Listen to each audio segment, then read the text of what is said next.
तो आज ताल ठोक के बहस नहीं होगी, क्योंकि आज देश राष्ट्रीय शोक में डूबा है। आज देश ने एक होनहार राजनेता खो दिया।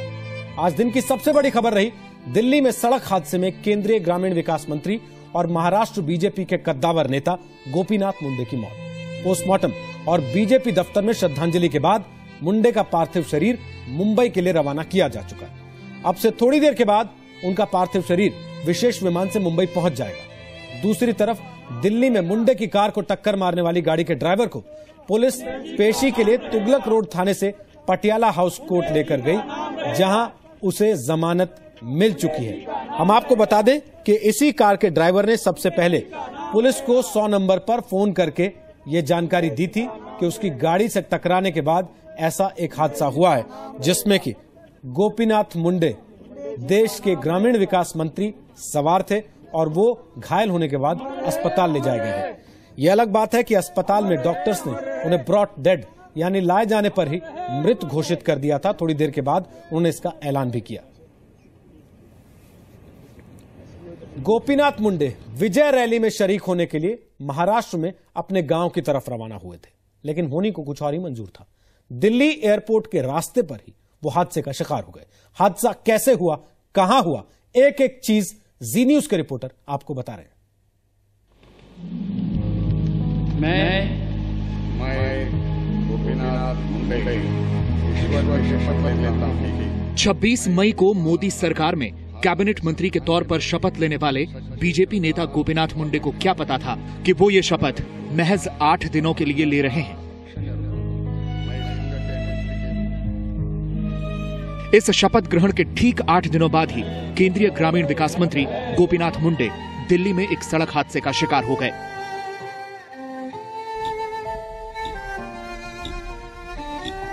मंगलवार सुबह करीब 6 बजे मुंडे अपनी कार से एयरपोर्ट की तरफ निकले। उनके साथ उनका ड्राइवर और पीएस था। मुंडे को अपने संसदीय क्षेत्र महाराष्ट्र के बीड जाना था।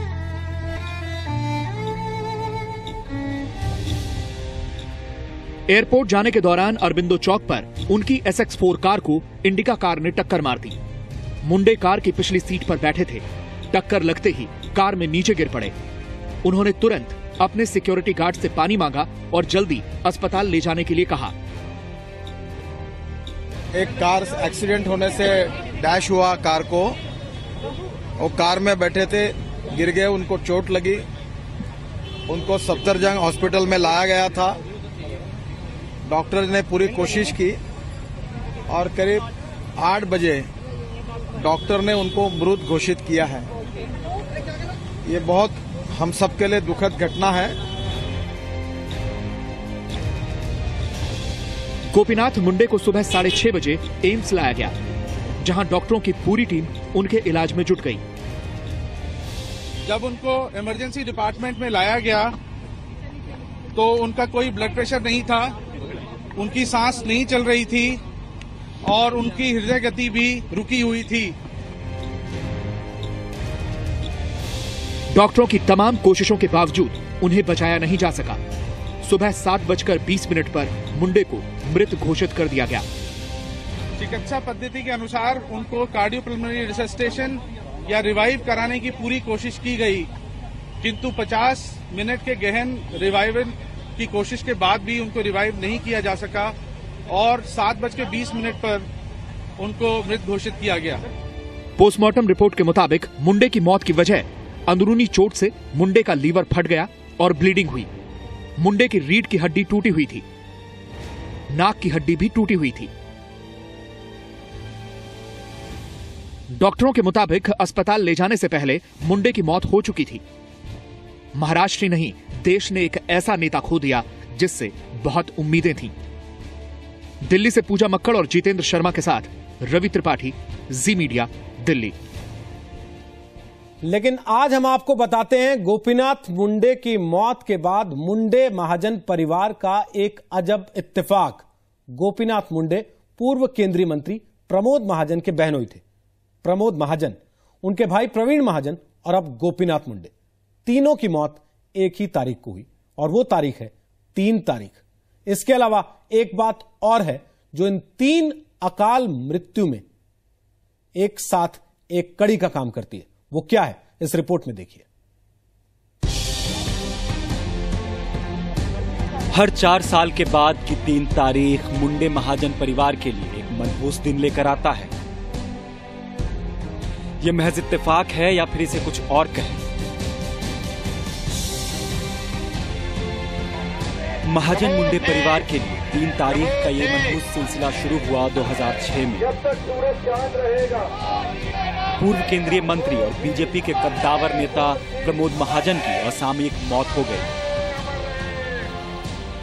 पारिवारिक झगड़े में छोटे भाई प्रवीण महाजन ने प्रमोद महाजन को गोली मार दी। 11 दिनों तक अस्पताल में जिंदगी और मौत की जंग लड़ने के बाद हार गए प्रमोद महाजन। 3 मई 2006 को महाजन ने दम तोड़ दिया। प्रमोद महाजन की मौत के 4 साल बाद महाजन परिवार के लिए फिर से 3 तारीख मनहूस साबित हुई। इस बार ये तारीख थी 3 मार्च और साल था 2010 का। बड़े भाई की हत्या के दोषी करार दिए जाने के बाद प्रवीण महाजन उम्र कैद की सजा काट रहे थे, लेकिन अचानक ब्रेन हैमरेज हुआ और 3 मार्च को प्रवीण की मौत हो गई। 4 साल और गुजरे, 2014 आया और फिर आई महाजन मुंडे परिवार के लिए वो अनलकी 3 तारीख। केंद्रीय मंत्री और महाराष्ट्र बीजेपी के सबसे कद्दावर नेता गोपीनाथ मुंडे की सड़क हादसे में मौत हो गई और मौत की ये तारीख बनी 3 जून 2014। मुंडे चुनाव में भारी जीत और मंत्री बनने के बाद पहली बार अपने संसदीय क्षेत्र पीट जाने के लिए दिल्ली से रवाना हो रहे थे, लेकिन एयरपोर्ट पहुंचने से पहले ही उनकी गाड़ी हादसे का शिकार हो गई। एक परिवार, 3 तारीख, 3 हादसे और 3 मौत ने सबको हैरान कर रखा है। आखिर क्या वजह है कि एक ही तारीख 4 साल के बाद महाजन मुंडे परिवार पर गाल बनकर आती है? दिनेश शर्मा और रविंद्र कुमार के साथ दिलीप तिवारी, जी मीडिया, दिल्ली। और हम आपको बता दें, हमारे साथ दिलीप तिवारी इस वक्त मौजूद हैं बीजेपी दफ्तर में। पिछले कई बरस से बीजेपी कवर करते हैं दिलीप, और गोपीनाथ मुंडे को बेहद करीब से उन्होंने देखा है, जाना है। दिलीप के पास हम चलेंगे, उनकी शख्सियत के बारे में जानेंगे, और साथ ही आज जो नेता आए उनको श्रद्धांजलि देने के लिए वो क्या कह रहे हैं मुंडे के बारे में। साथ ही वो घटनास्थल जहां यह हादसा हुआ, पवन नारा, दिल्ली में उसी जगह पर मौजूद हैं, उनके पास भी चलेंगे और आपको लेकर चलेंगे गोपीनाथ मुंडे के घर मुंबई में। मेरे सहयोगी रौनक इस वक्त मौजूद हैं। रौनक, कितनी देर में गोपीनाथ मुंडे का पार्थिव शरीर मुंबई पहुंचेगा और कहां रखा जाएगा उनके पार्थिव शरीर को अंतिम दर्शन के लिए? ये रोहित, जो फिलहाल जानकारी मिल रही है कि करीबन 15 से 20 मिनट के बाद गोपीनाथ मुंडे का जो पार्थिव शरीर है वो मुंबई एयरपोर्ट पर लैंड करेगा, जिसके बाद उन्हें मुंबई के वर्ली स्थित उनके घर पर लेकर आया जाएगा। मैं आपको तस्वीरें दिखाना चाहूंगा। यहाँ पर जो तैयार वो पूरी तरीके से यहाँ पर कर ली गई है और काफी बड़ी संख्या में यहाँ पर जो लोग हैं वो यहाँ पर दर्शन करने के लिए पहुंचेंगे। इसके बाद जो प्रोग्राम है करीबन 1 घंटे के लिए उनका पार्थिव, और यहाँ से उनके पार्थिव को बीजेपी दफ्तर जो कि स्टेट प्रदेश कार्यालय है वहां पर ले जाया जाएगा और वहां पर कार्यकर्ता है वो लोग उनके शरीर का दर्शन कर सकेंगे। मुख्य तौर पर मैं आपको बता दूं कि जो उनका एक घर है वर्ली स्थित, यहाँ पर तमाम जो नेता है, महाराष्ट्र के मुख्यमंत्री, उप मुख्यमंत्री, इसके अलावा शिवसेना अध्यक्ष उद्धव ठाकरे, एमएनएस अध्यक्ष राज ठाकरे। रौनक, हम आवाज ठीक से सुन नहीं पा रहे हैं आपकी, वापस आएंगे आपके पास, लेकिन तस्वीर दिखा रहे हैं। रौनक, ये देखिए आप, ये तस्वीर कुछ देर पहले की है। हम आपको बता दें जबकि गोपीनाथ मुंडे का पार्थिव शरीर यहां दिल्ली में बीजेपी दफ्तर में रखा गया था अंतिम दर्शनों के लिए।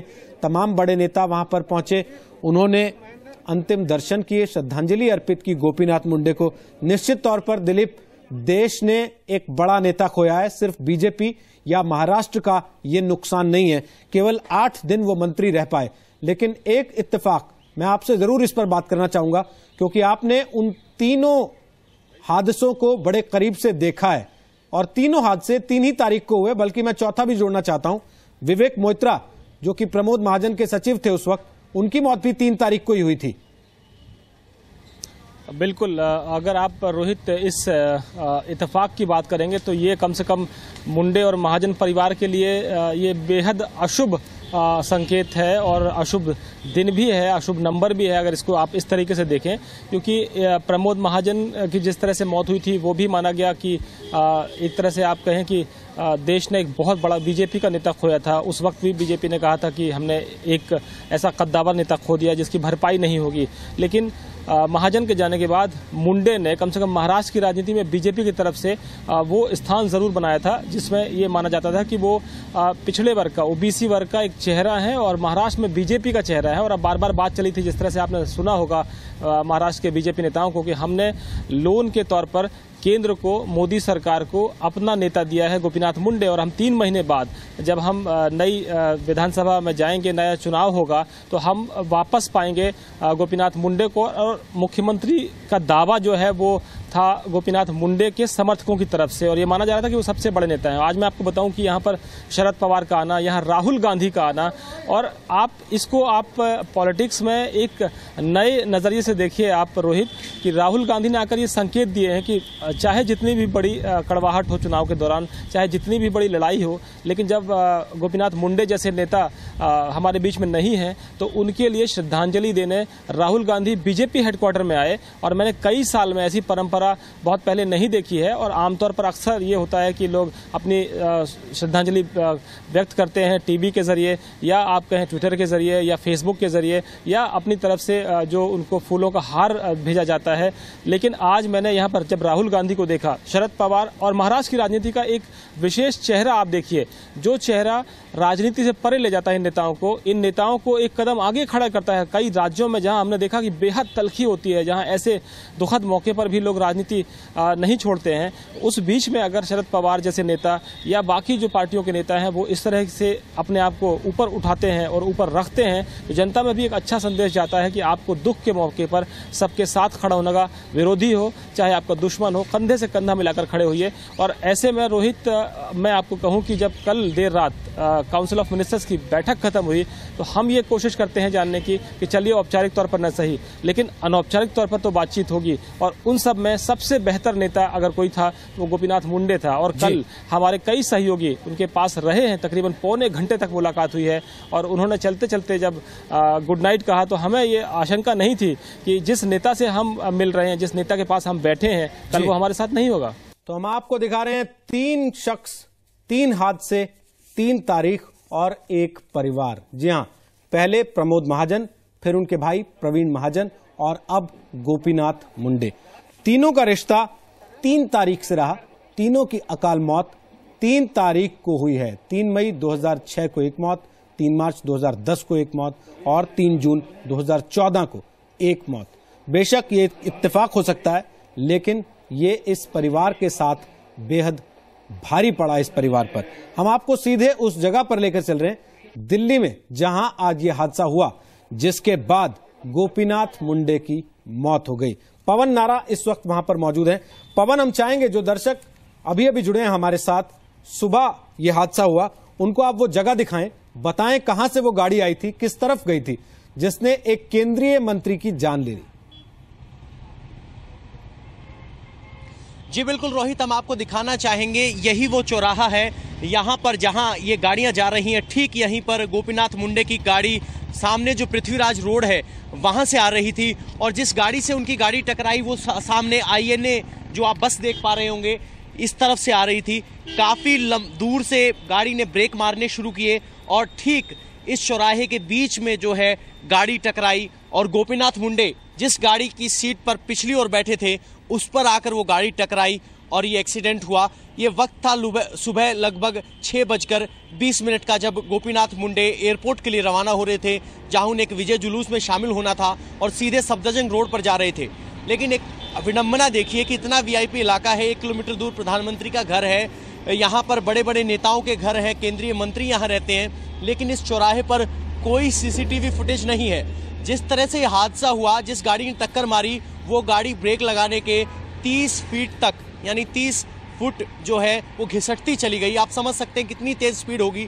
लेकिन एक बात तय है कि दोनों में से किसी एक ड्राइवर ने रेड लाइट जंप की थी, जिसकी कीमत गोपीनाथ मुंडे को अपनी जान देकर गंवानी पड़ी। ये जांच का विषय है कि किस ड्राइवर ने रेड लाइट जंप की और किस ड्राइवर ने जो है ब्रेक वक्त पर लगाए और नहीं लगाए।